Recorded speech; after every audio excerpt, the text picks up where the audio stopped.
student literacies are, many may say that it is simply grammatical correctness. However, this is no longer the case in modern education. Student literacies focus on the demonstration of ability and comprehension. When we focus on scaffolding student literacy, we soon find that assessment into the traditional definition is no longer possible. Before we can scaffold student literacies, we must understand that there are several different levels that will be entering our classroom. The examples are from an ELL classroom. Both levels demonstrate learning, however, the written comprehension is drastically different.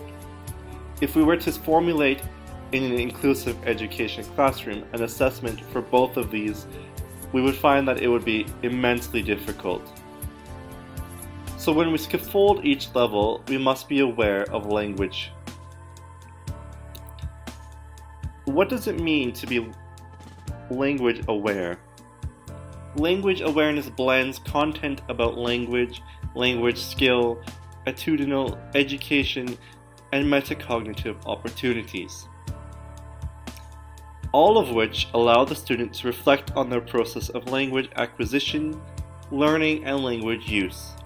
All four of these aspects of language awareness need to be integrated into existing subject areas. This means that it is simply not limited to English classrooms or English second language classrooms. We must focus on content and the demonstration of ability. We engage language awareness by providing students with opportunity to compare their first language with their target language, in order to better understand how both languages operate. Word etymology can also be used to see patterns in the word formation and related meaning. For example, the way the learner's first language signals respect for formality, informality, may help the student recognize parallels between languages and encourage the learner to question or notice how languages are related. The tool in which I use and will be discussing is called the concept ladder. Taking into consideration of language awareness and how to engage it, as well as the different levels of inclusion in our classroom, I find that this tool is the best method to demonstrate ability and comprehension. Students are given a topic and then are asked to describe in several ways what it is and how it works.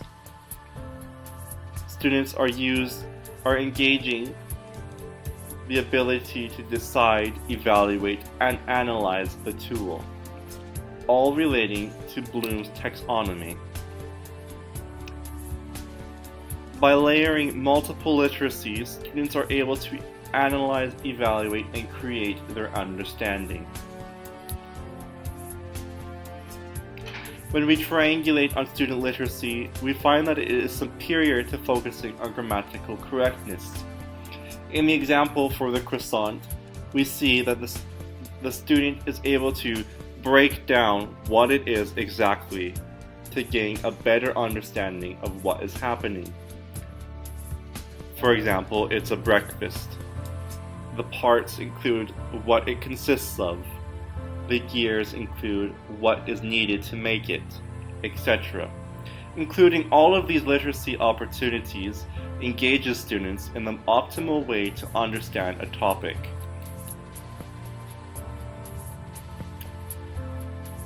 This tool allows for optimal scaffolding. When your students feel comfortable in their skills, their creativity and literacy take control. Using scaffolding methods with this tool, we are able to give a topic and give some hints to what is going on with it, being the topic, and allow the student to take over. We are not limiting the student to a language, and demonstrate that the languages used both mean the same thing towards the topic. The students are able to engage and comprehend what is happening. Language awareness is in full effect and triangulation of what we want to assess is being forward.